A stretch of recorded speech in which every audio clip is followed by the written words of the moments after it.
اعوذ باللہ من الشیطان الرجیم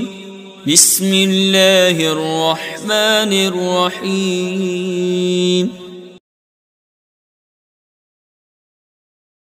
بسم اللہ الرحمن الرحیم۔ میں مجاہد حسین رضوی، استاذ دارالعلوم غریب نواز الہ آباد، درجہ سادسہ کے متعلمین سے مخاطب ہوں اور ہدایہ کتاب النکاح کا درس دینے جا رہا ہوں۔ آج کے درس سے متعلق جو عبارت ہے وہ عبارت آپ پہلے بغور سماعت فرما لیں۔ قال وَإِذَا تَزَوَّجَتِ الْمَرْأَةُ وَنَقَصَتْ عَن مَهْرِ مِثْلِهَا فَلِلْأَوْلِيَاءِ الْاعْتِرَاضُ عَلَيْهَا عند أبي حنيفة رحمة الله عليه حتى يتم لها مهر مثلها أو يفارقها، وقال ليس لهم ذلك، وهذا الوضع إنما يصح على قول محمد رحمة الله عليه على اعتبار قوله المرجوع إليه في النكاح بغير الولي، وقد صح ذلك، وهذه شهادة صادقة عليه لهما أنما زاد على العشرة حقها، ومن أسقط حقه لا يعترض عليه كما بعد التسمية، ولأبي حنيفة رحمة الله عليه أن الأولياء يفتخرون بغلاء المهر ويتعيرون بنقصانه، فأشبه الكفاءة بخلاف الإبراء بعد التسمية لأنه لا يتعير به۔ اس سے پہلے کہ میں اس عبارت کا سلیس ترجمہ کروں، حسب عادت عبارت میں جو مسئلہ مذکور ہے اس کی وضاحت کر دینا چاہوں گا۔ صورت مسئلہ یہ ہے کہ ایک بالغہ عورت نے ولی کے بغیر از خود اپنا نکاح کر لیا، لیکن اپنا مہر مثل سے کم رکھا یا کم لیا، تو ایسی صورت میں نکاح تو منعقد ہو جائے گا، مگر امام اعظم رحمۃ اللہ علیہ کے یہاں عورت کے اولیاء کو مہر کی کمی کی بنیاد پر اعتراض کا حق حاصل ہوگا، یہاں تک کہ شوہر عورت کا مہر مثل یا تو پورا کر دے یا پھر اسے طلاق دے دے۔ لیکن صاحبین کا یہ ارشاد ہے کہ اولیاء کو حق اعتراض نہیں ملے گا۔ حاصل وضعوں سے جو عبارت ہے آپ کی کتاب کی، اس عبارت کا حاصل یہ ہے کہ سیدنا امام محمد رحمۃ اللہ علیہ پہلے ولی کے بغیر عورت کے کیے ہوئے نکاح کو منعقد ہی نہیں مانتے تھے، مگر انہوں نے اپنے اس قول سے بعد میں رجوع کر لیا تھا اور ایسی صورت میں انعقاد نکاح کے قائل ہو گئے تھے۔ صاحب ہدایہ فرماتے ہیں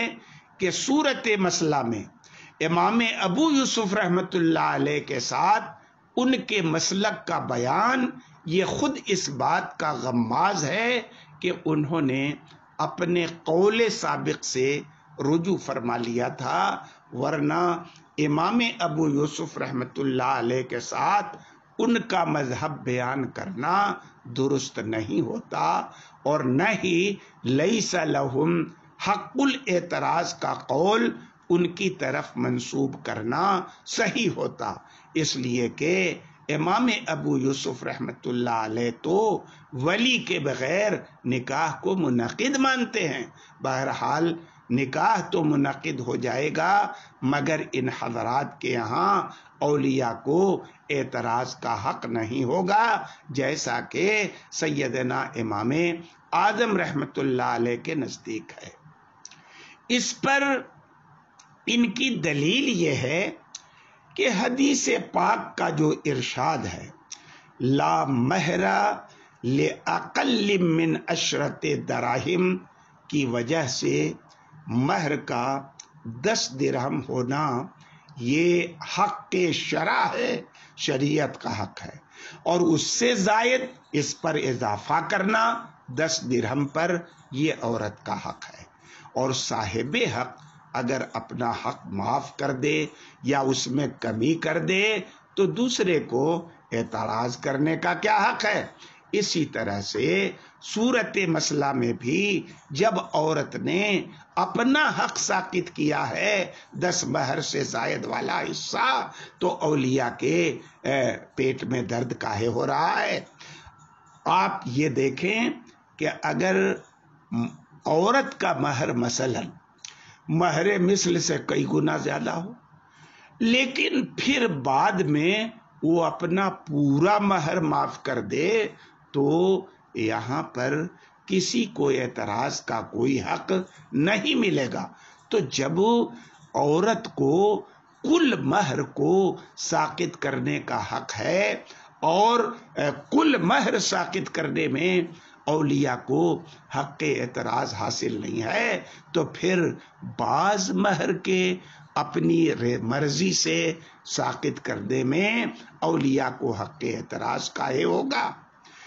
امام اعظم کی دلیل یہ ہے کہ دیکھیے اولیاء جو ہیں یہ مہر کی گرانی پر فخر کرتے ہیں، اور ان کی یہ فخر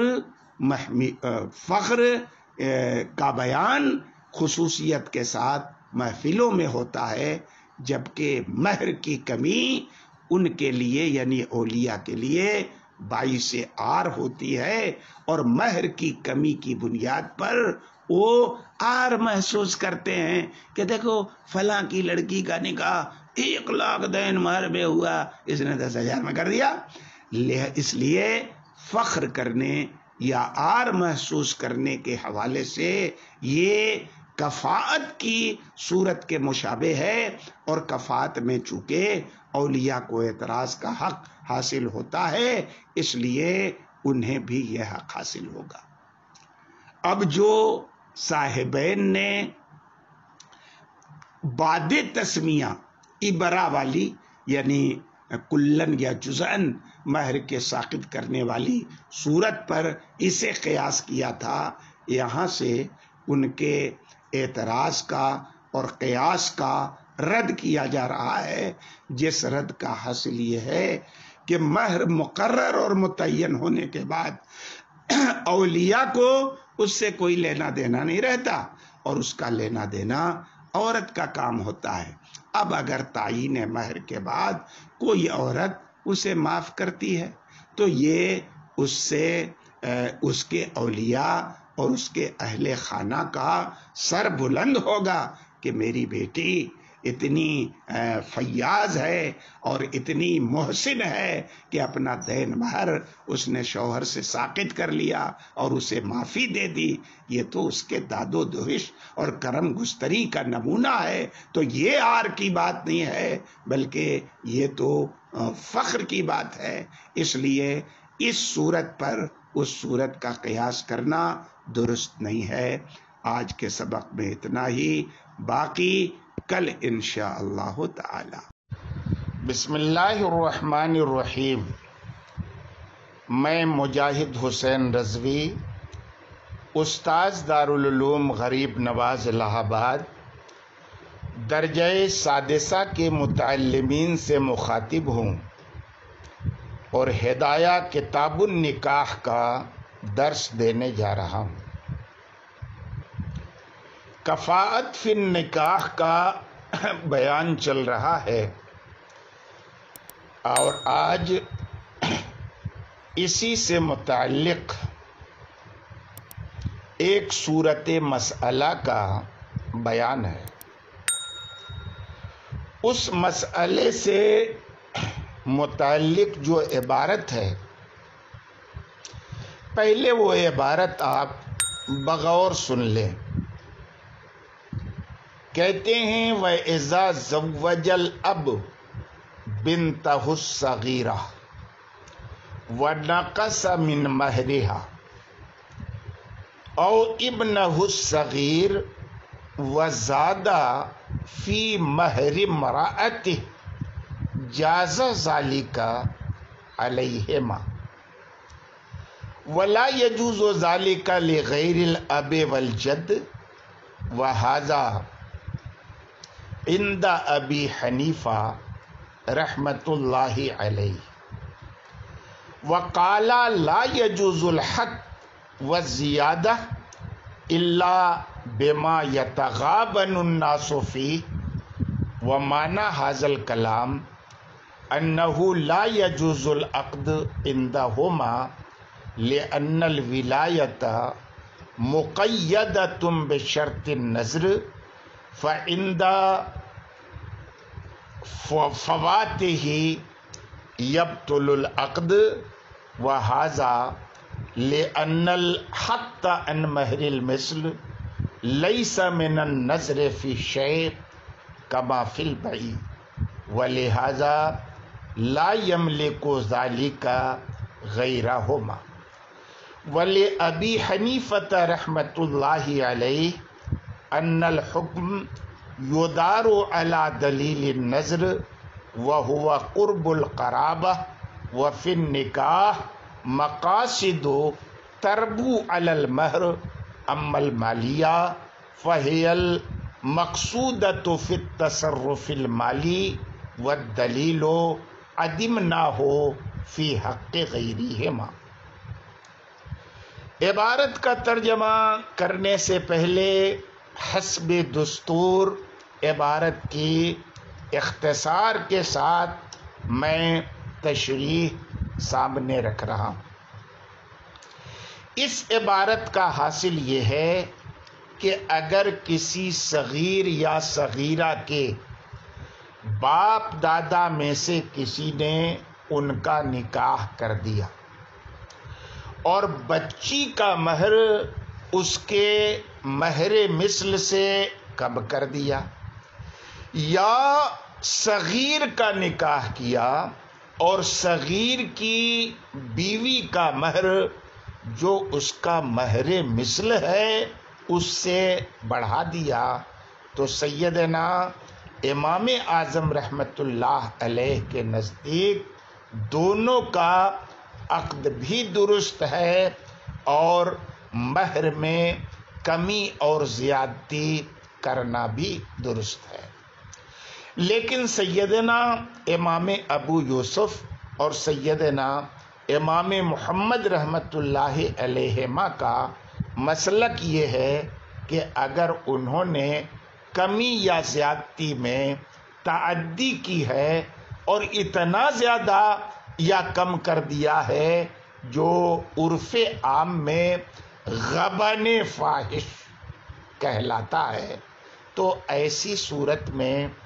یہ عقد درست نہیں ہوگا، اور نہ ہی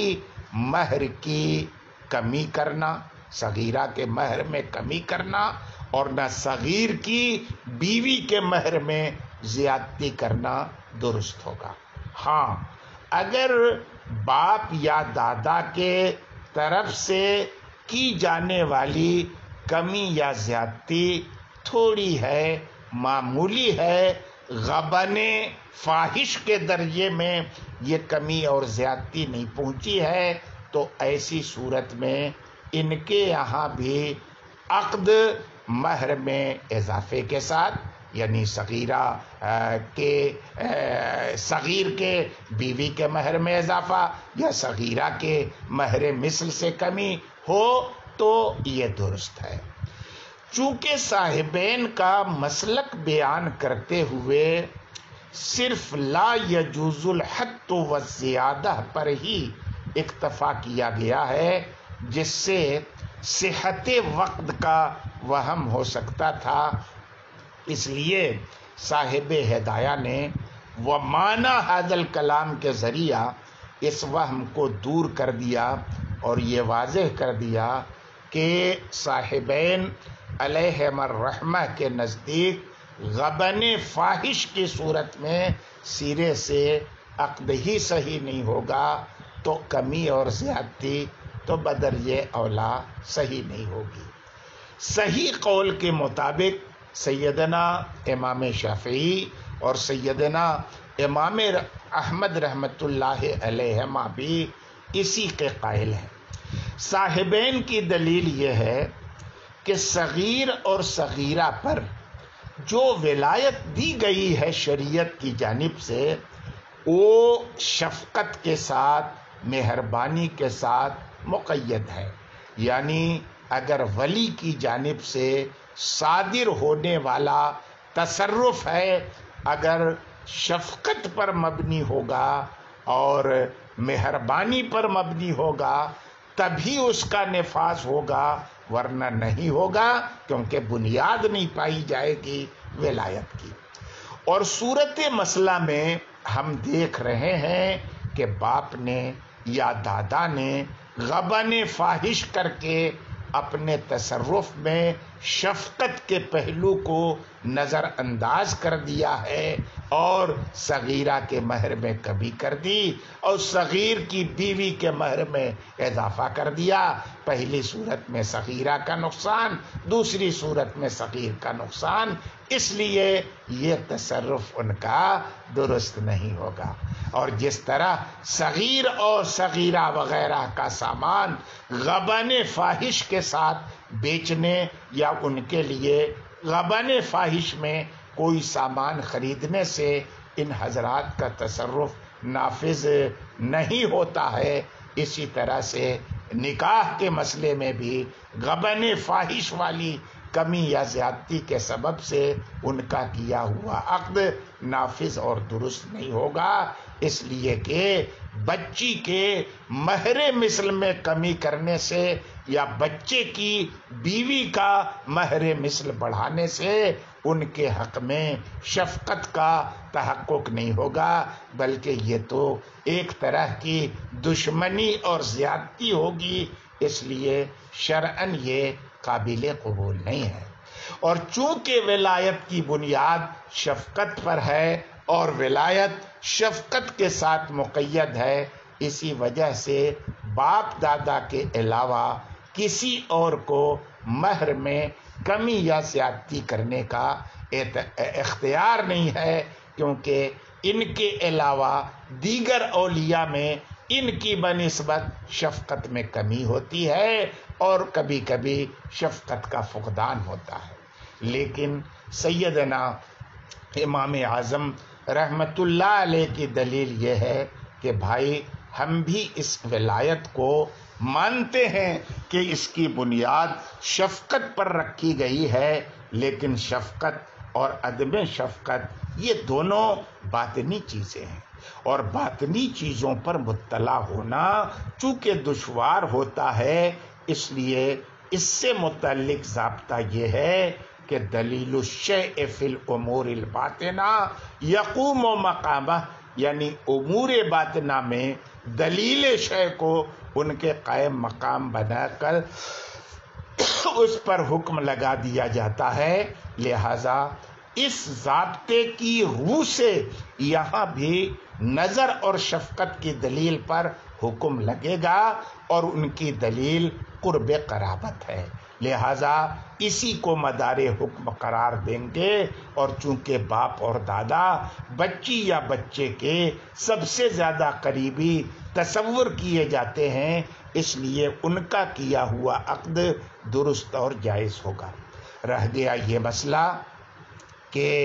مہر میں کمی اور زیادتی ہو رہی ہے، تو اسے مانع جواز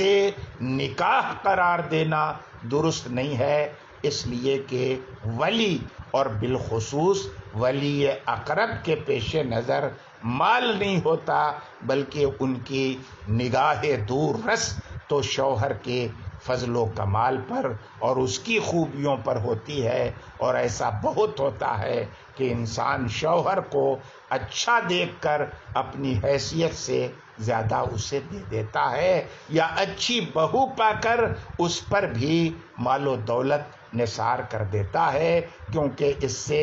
بچے اور بچی کا مستقبل محفوظ اور تابناک ہو جاتا ہے، اور یہی نکاح کا مقصود اصلی ہے۔ لہذا صرف مال اور مہر میں کمی اور زیادتی پر نظر نہ کی جائے، بلکہ اس کے علاوہ نکاح کے جو دیگر مقاصد ہیں اس پر بھی غور کیا جائے، تو یہ حقیقت آپ کے سامنے آ جائے گی کہ اگر باپ یا دادا مزید خرچ کر دیتے تو اور بہتر ہوتا۔ اور سب سے اہم بات یہ ہے کہ سیدنا صدیق اکبر رضی اللہ تعالی عنہ نے اللہ کے نبی صلی اللہ علیہ وسلم سے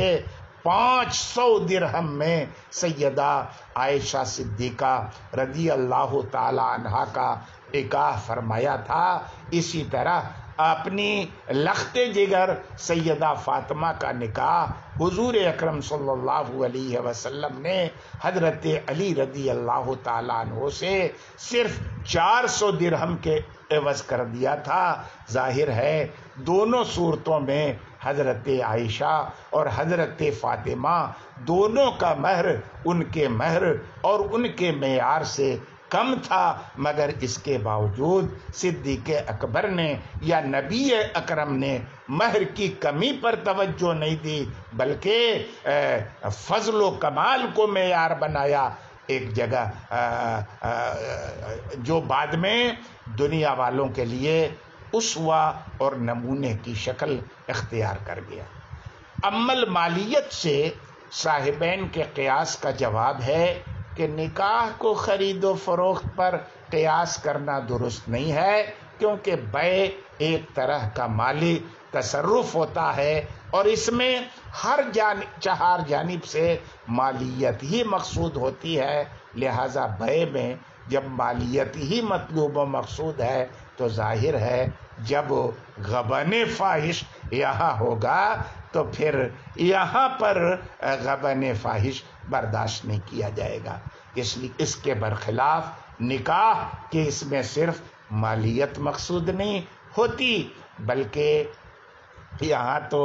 عموماً عورتیں مہر وغیرہ معاف کر دیتی ہیں۔ نکاح کے اندر مالیت کے علاوہ کچھ دوسرے مصالح اور مقاصد ہوتے ہیں جو مالیت سے کہیں زیادہ برتر ہوتے ہیں، اس لیے اس خالص مالیت والے عقد پر اسے قیاس کرنا اس میں بطلان عقد کا دعویٰ کرنا یہ درست نہیں ہے۔ صاحبین نے ولہذا لا یملکو سے ولایت نکاح کے مبنی برشفقت ہونے کے حوالے سے اپنی دلیل کو استحکام بخشا تھا۔ صاحب ہدایہ یہاں سے اس استحکام کو بھی باطل قرار دے رہے ہیں اور فرماتے ہیں کہ باپ اور دادا کے علاوہ کو کمی اور زیادتی کا حق اس وجہ سے نہیں ہے کہ ان میں شفقت کی کمی ہوتی ہے، بلکہ اب اور جد کے علاوہ کے محرومیت کی بنیادی وجہ یہ ہے کہ ان میں دلیل نظر یعنی قرابت مفقود رہتی ہے، اور ہم نے پہلے بیان کر دیا ہے کہ نظر کے امر باطنی ہونے کی وجہ سے اس کی دلیل، نظر کی دلیل قرب قرابت پر حکم کا دار و مدار ہے، اور اب اور جد کے علاوہ میں چونکہ یہ دلیل مفقود ہے، اس لیے ان کے علاوہ دیگر اولیاء کو مہر میں کمی کا یا زیادتی کا حق بھی نہیں ہوگا۔ آج کے سبق میں اتنا ہی، باقی کل